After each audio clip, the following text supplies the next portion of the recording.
We're wired for relationships. So tune in and join with me as I explore and discuss tools for healthy relationships every Monday, 12:15 p.m. on Isaac 98.1 FM. What I'm looking at today is that relationship skill of controlling anger or anger management. And of course, just to share a little bit about relationship skills. Relationship skills are a set of skills that help you form healthy, happy, and strong connections.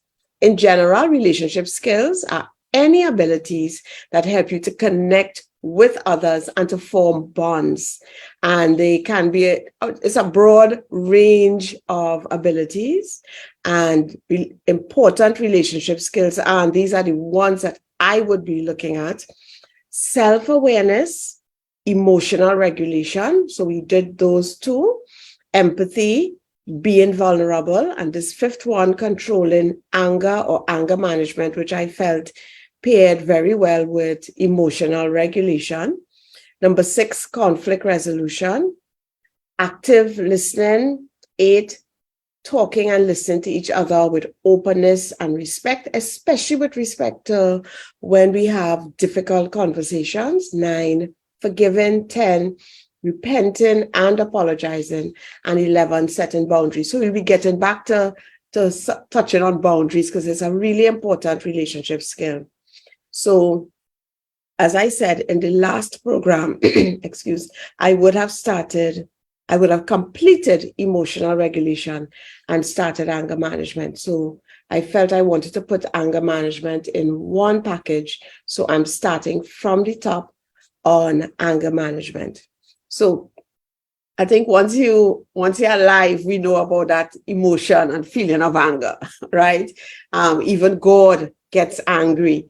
And that says that anger in itself is not a negative thing. Right? So anger is an emotion we all feel, and it is not necessarily a problem. And we have to remember, sometimes anger is the right response. It is the right response. And things like injustice, unfairness, anger is the right response. So the issue is not about getting angry. That is not the issue. And sometimes when we don't get angry, we don't change. So sometimes the situation is bad. It needs to change. And it is because you got angry enough to make changes to a situation, right? So anger is a normal emotion. Anger is neither right nor wrong in the sense of it being an emotion. We all feel anger. That is not necessarily a problem. However, when anger is expressed in unhelpful ways and often, right, it is a problem when it comes to maintaining healthy, loving, and respectful relationships.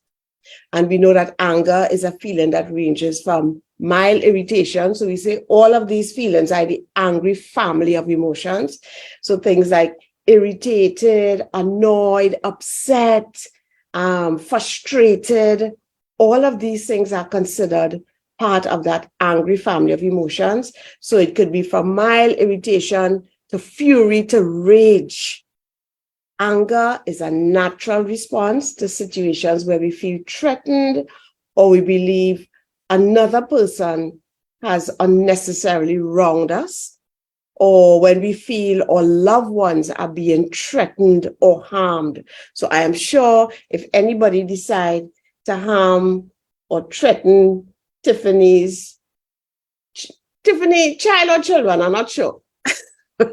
Children, we know Tiffany will get angry, and that will be a correct response, right? That will be a correct response. Of course, what she does, what her behavior could be right or wrong, right? But by God's grace, she will know what is the right behavior, and he'll give her the grace to do the right behavior, right? But those are normal things where you feel angry, right?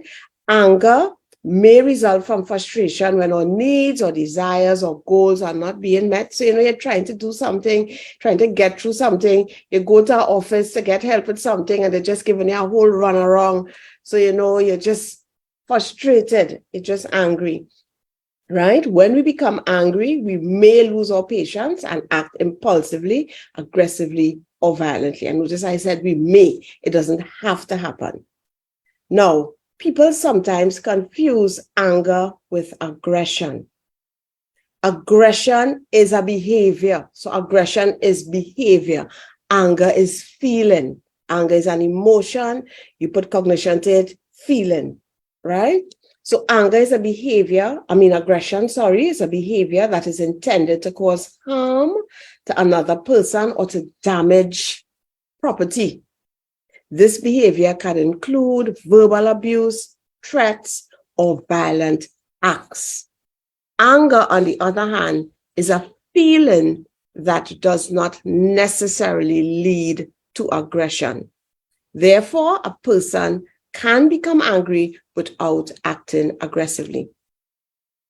Anger becomes a problem when it is felt too intensely, too frequently, or is expressed inappropriately. So we can say somebody has an anger problem when they feel anger extremely, just intensely. It is very frequent. They seem to be almost always angry, or where anger is expressed in terms of your behaviors inappropriately, where it is harming others, even harming property. Feeling anger too intensely or frequently places extreme physical strain on the body. During prolonged and frequent episodes of anger, parts of the nervous system become highly activated, or blood pressure, heart rate increases, and it could stay elevated for a prolonged period. This stress on the body may produce different health problems such as hypertension, heart disease. It can impact your immune system negatively, right? So it doesn't function as effectively. So just from a health standpoint, just from a point of trying to avoid or to minimize physical illness, managing anger, dealing with anger is a plus. Also, the inappropriate expressions of anger, such as verbal abuse or threatening behavior, destroying property, etc., often results in negative consequences. And we know one of them is that people could develop fear and resentment, a lack of trust towards persons who have an anger problem, which could cause, family members, relatives, co-workers, friends to just really avoid meaningful interaction with you. So people say, not me and her, not me and him. You go and tell them. They don't even want to interact with you. Or no. I am not giving them any advice, because if I advise them and they don't like it, I don't know where I will end up. So meaningful interaction where, people can really tell you the truth about things. People can help you to change. People can support you in meaningful ways. They're not willing to do that because of the fact that you have an anger problem. So, of course, people behave angry, and we say, but if they're behaving angry, they must be getting something out of it. And there are some apparent gains to having angry responses. So the inappropriate expression of anger may initially seem to have some gains or some payoffs. One is being able to manipulate and control others through aggressive and intimidating behavior. So you're getting people to do what you want them to do. And of course, there are many people who, I just want people to do what I want. I just want to get what I want, right?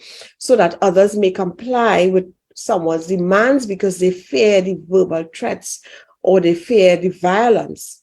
Another initial gain is the release of tension that occurs when one loses his or her temper or acts aggressively. And, the person may feel better after they had that angry outburst. But of course, everyone else, especially everyone in their presence, will feel worse. So they feel better, but everyone else is feeling worse. In the long term, however, these initial gains lead to negative consequences, right? So that's why we call them apparent gains, because it really isn't worth it, because the negative consequences of having an anger problem far outweigh the short-term gains. And of course, many of us listening, many of you are listening, are followers of Jesus. And I just want to share just a few scriptures about what the Bible says about anger and angry people. So Psalm 37:8 says, stop being angry. Turn from your rage. Do not lose your temper. It only leads to harm. Very, very clear. And that's Psalm 37:8. Proverbs 14:29. People with understanding control their anger. A hot temper shows great foolishness. Then we have Proverbs 22:24-25. Here's what it says. Don't befriend angry people or associate with hot-tempered people. You will learn to be like them and endanger your soul. So you see very clear, don't befriend angry people. This is Proverbs 22:24-25. Don't befriend angry people or associate with hot-tempered people, or you will learn to be like them and endanger your soul. And then Ephesians 4:31 says, get rid of all bitterness, rage, anger, harsh words, and slander, as well as all types of evil behavior. And then James 1:19-20, and you know, James is very, very practical book. Understand this. So this is James 1:19-20. Understand this. My dear brothers and sisters, you must all be quick to listen, slow to speak, and slow to get angry. Human anger does not produce the righteousness God desires. And there are many, many more scriptures on anger, and you can meditate on them if you have a problem with anger. But remember, because God will never ask us to do something that we can't do, and he has enabled us with his Holy Spirit. So all of these things we see here in scripture can be done with the help of God. And if you need additional help, please seek help. Please seek support. Don't just stay there with an anger problem, destroying your health, destroying your relationships, and do nothing about it. Now, anger can become a habitual response. The expression of anger can be learned. It can become a routine and a predictable response in a number of situations. It can become a maladaptive habit in that it prevents you from dealing with difficult or new situations in healthy ways, and it results in negative consequences. People with anger management problems often resort to negative displays of anger to solve their problems without thinking about the negative consequences they may suffer or the traumatic effect it may have on people around them. There are persons, your children are afraid of you because of your angry outbursts. Your spouse, right, whether it's your husband or your wife, it's very difficult for them to deal with you, to talk to you because of an anger problem. People on your job site, people in your church community, right? So it has a traumatic effect. So this is not just about, because remember the program is healthy relationships. This is not just about its impact on you, which it would have an impact on you spiritually, emotionally, physically, but it also has an impact on others, and others meaning also your loved ones. So there are myths about anger, and I know that many of you listeners, viewers may know that these are not true. They are myths, but I still think they are very, very important to share. So myth number one, the way you express your anger cannot be changed. So this is a myth. This is not true. The way you express anger cannot be changed. One misconception about anger is that the way people express anger is inherited and cannot be changed. And we say things in Trinidad, well, and we have these stereotypes, very unhealthy. Red people, they just get angry. Or this people, we say things like that. Or his mother or his father had, so therefore this is why they are like this. Those things are misconceptions that how people express anger is inherited. So our facial expressions or nervous system responses when we become angry are inherited. But what we do next, our behavior, is learned. And the thing about things that are learned means we can learn something new. So, of course, if we grow up in an environment where emotions were not handled in a healthy way, and a lot of painful emotions were handled by people just getting angry and behaving in unhealthy ways in response to those feelings of anger, we can learn that. We can learn that, right? Because people are not born with a set specific ways of expressing anger. It is possible to learn more appropriate ways of expressing your anger.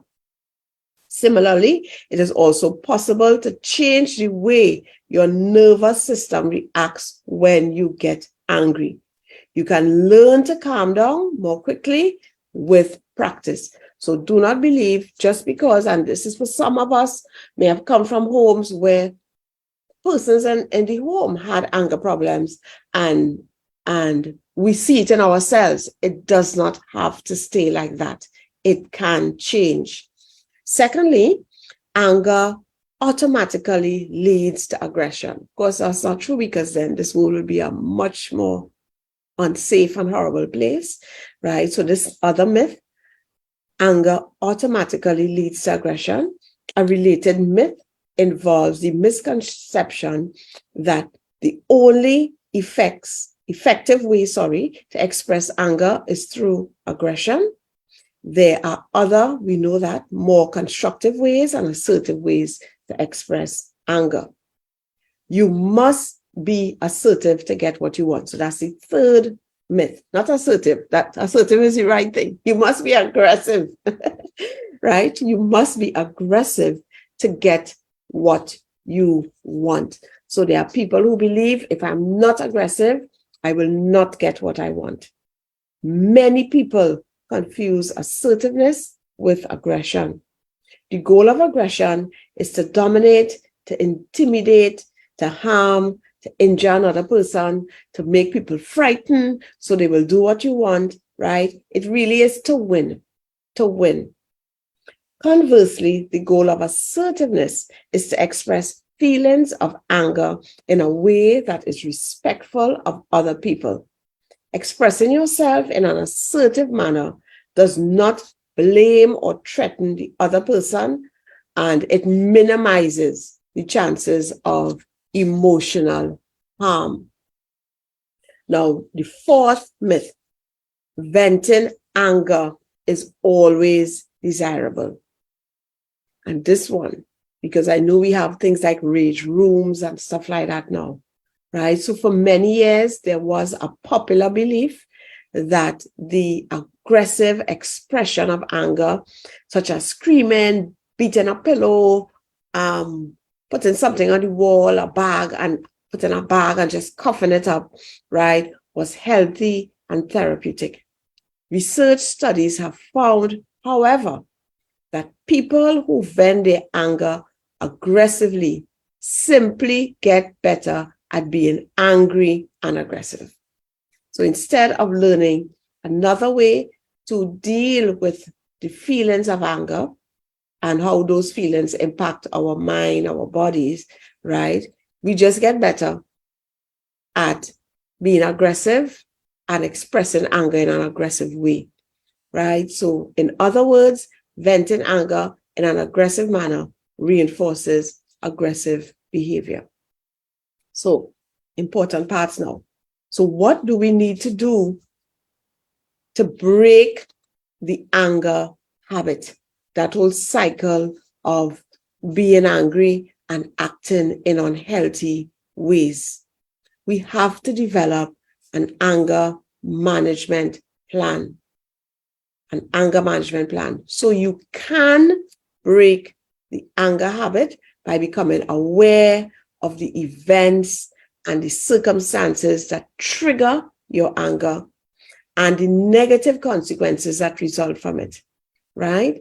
And in addition, you need to develop a set of strategies to effectively manage your anger. So we want to be looking at the events, what is leading to this anger, what are the triggers, what we want to be able to look at the cues. So what is happening to me when I am angry or when my anger is escalating? What are those cues? And then what are the strategies that I can use to calm down so that I do not lash out in angry ways, in aggressive ways? So we need to be able to monitor our anger, monitor your anger. And a simple way to monitor your anger is to use what some people call an anger meter. It's a 1 to 10 scale, and a score of 1 on the anger meter represents complete lack of anger, or you're just calm. So 1, you're calm, you're in a calm state, whereas 10 represents an angry or explosive loss of control that leads to negative consequences. Of course, 10 is a full-blown blowout because you have been angry. So have a sense of what happens with my anger. So I'm calm. Am I at a 3 here? Am I at a 4 here? Am I at a 6 here? So we need to be able, if we have to have an anger management plan, to know the events and the cues. When you get angry, it is because your interpretation of an event in your life has provoked your anger. Many times, specific events touch on sensitive areas and they provoke anger. These sensitive areas are red flags, usually refer to, sometimes it could be long-standing issues that can lead to anger. And we also have things that could happen just in the here and now, just something happening. You know, you get a bad drive that, you know, could cause you to feel angry. Sometimes people could even, in recalling an event, something that happened a long time ago, still get very, very angry in the now, right? So it's important for you to be able to know what are some of the general events and situations that lead you to get angry, that lead to anger for you. What are some of the red flag events and situations associated with anger for you? So if you have to have an anger management plan, you need to be able to know what are these events, what are the events that, or situations that causes me to get angry. You know, what are some of the red flag events that are associated with anger? So I'm not angry, but I'm seeing a red flag here. This is something that could make me angry. And then secondly, so we want to know the events, but secondly, we want to monitor, we want to know, what are the cues that occur in response to the anger related event. So a very important, so the second important way to monitor anger is to identify what are those cues. And these cues serve as a warning sign that you have become angry or that your anger is escalating. Because remember, you can become angry and not lash out in any harmful way or anything like that. But you want to know when you are angry.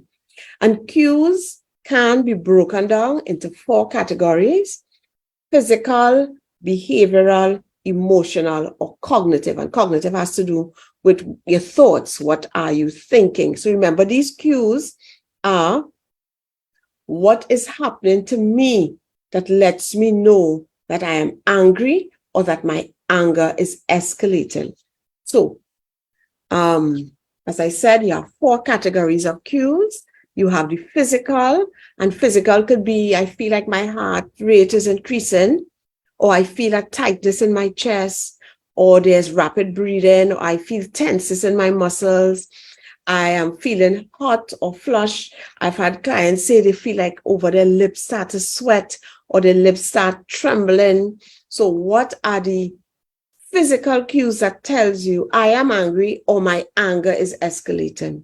And then you have the behavioral cues.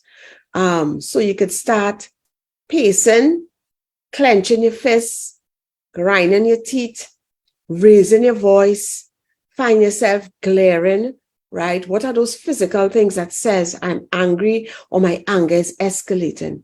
And then you can have emotional cues, things like fear, feeling jealousy, feeling guilt, feeling impatient. What are those things that you're feeling that says, okay, I am angry or my anger is escalating? And then you have the cognitive cues, and those have to do with what you're thinking. So hostile self-talk. Nah, nobody can treat me like this. They have to pay, right? Images of violence or aggression, right? Imagining revenge, or sometimes even remembering past hurts. What are the cues, the cognitive cues, the things that you are thinking that is saying, I am angry or my anger is escalating?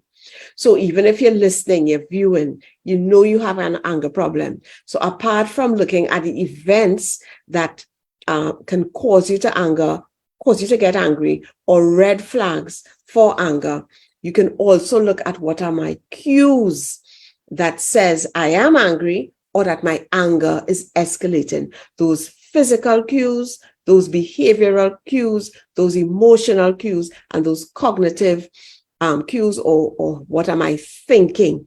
So it would be good for you to just sit and just write that.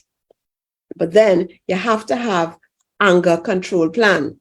So I know the things that cause me to get angry.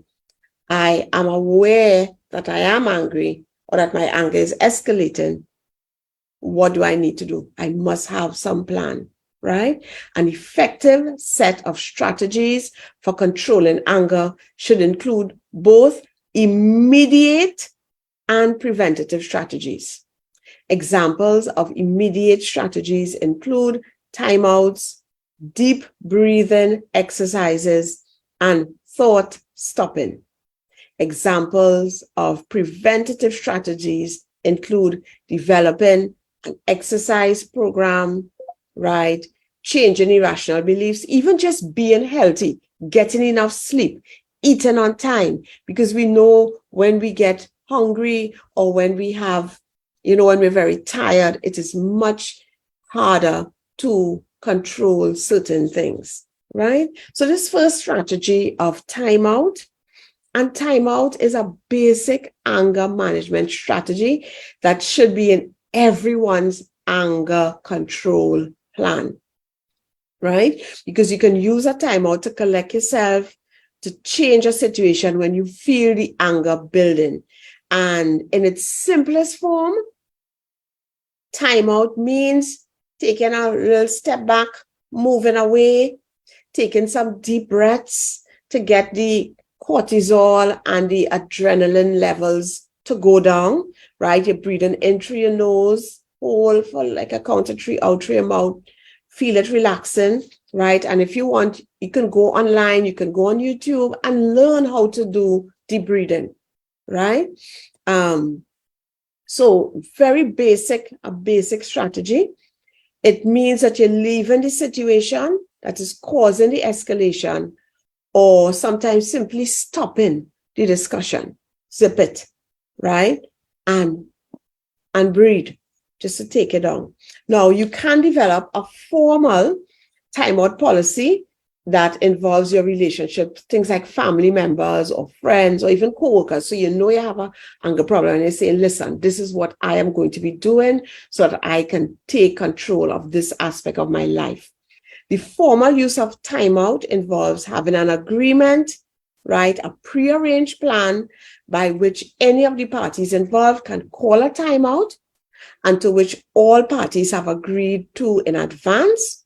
The person calling the timeout is allowed to leave the situation if necessary so that they can calm down, right? It is agreed, part of timeout, this is not leaving and never coming back. It is agreed, however, that he or she will return to either finish the discussion or postpone it, depending on whether the parties involved feel that they can have a successful resolve to the issue. And timeout is something my husband and I would have used in our marriage. And thankfully, 26 plus years later, we have never shouted at each other. We've never raised our voices at each other. And all you hear my mouth, if I start to shout, all you don't want to hear, right? And I'm good with words. So, poor Huey.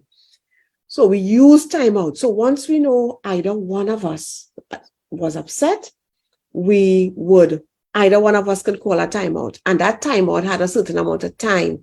So in the earlies, it might have been 2 hours. And timeout is not just to take down, the emotion, come off from that high of the anger, but it is also a time to reflect, to think about, okay, why am I feeling this upset? What is below this anger? What are the more vulnerable emotions that I'm feeling? It is also, how is my spouse feeling? How is my friend feeling? How is my partner feeling? What can I do differently when I go back to repair or to discuss this issue? So timeout is not to avoid, it's not to sweep something under the rug, as we say. It is to calm down. It is so that you do not say and do things that can damage the relationship or could even cause injury, as in physical injury, to others. But you have to return and discuss, return, repair, resolve, whatever you want to call it. So it is not a get out of this situation and don't come back to it. So very, very important. Timeouts. So I know I am upset. I need a timeout, please. I know this is important for us to talk about, but I need a timeout. And you take that timeout and you do something to calm down. You do something. Go and wash the car. Go and exercise. Do something to calm down. Talk to a friend. Having a network of people who understand and support your efforts to change can be extremely helpful. Just talking to someone about the situation or just talking to someone at all, it doesn't have to be about the situation that got you upset, right? Gives you a space to cool down. So you're listening to me, and I want you to think about who is that person or persons that I can talk to, that I can get involved in my anger management quest, right? And me trying to control my anger, that I can reach out to. And I don't have to talk about the situation at hand. I can talk about something else, but it gives me space to cool down. Then you have relaxation through deep breathing, right? So you are upset. You can practice this exercise on your own by focusing on your breath, taking several deep breaths and trying to release any tension you might have in your body. And when you do this breathing, it really helps to bring down the levels of those stress hormones, right? Just 3 deep inhalations and you exhale can be very effective in helping to relax you when your anger is escalating. And this is something, if you know you have an anger management problem, this is something you should practice at home, at work, you're driving, just practice it. So you're going in through your nose and you're holding, and it's deep breaths, then out through your mouth. relaxing your shoulders, right? As I said, you can go online and learn how to do it properly, right? And practicing this, what it does is that when you need to do it, you are able to do it in a very effective way. And it really helps. You know, you can feel the anger, so you can see the different cues, right? The emotional cues and the physical cues and the mental cues. You're seeing them, the behavioral. You start to do some deep breathing and you'll be surprised what would happen, right? The key in using deep breathing as an effective relaxation technique is to practice it frequently and to apply it in various situations. And you would be surprised at how well it works. Exercise, walk, stretch, go to the gym. Exercising truly helps because it produces chemicals in your body that help you to feel more relaxed. Thought stopping.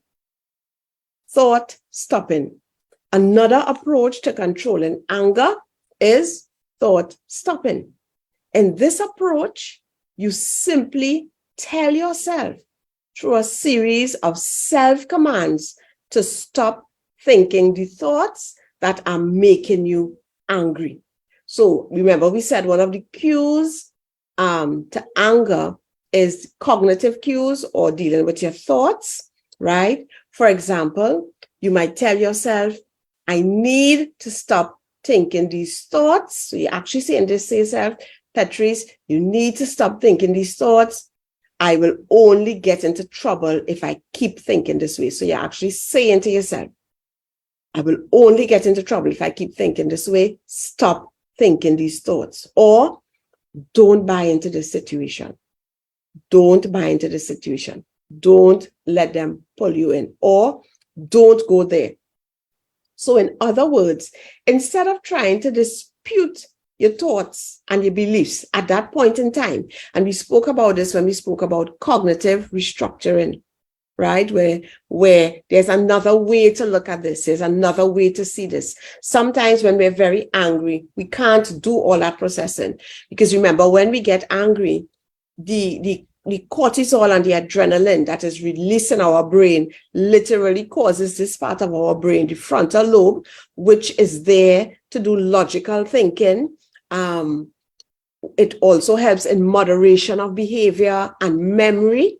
All of these things happening in this part of our brain gets locked off. And in it getting locked off, there is so much logical thinking we can do. So one of the things we need to do is to develop sometimes a narrative. What am I going to be telling myself if I get those angry thoughts? So I need to stop thinking these thoughts. It'll only get me into trouble if I keep thinking this way. Don't buy into that. Don't go there. So tell yourself that.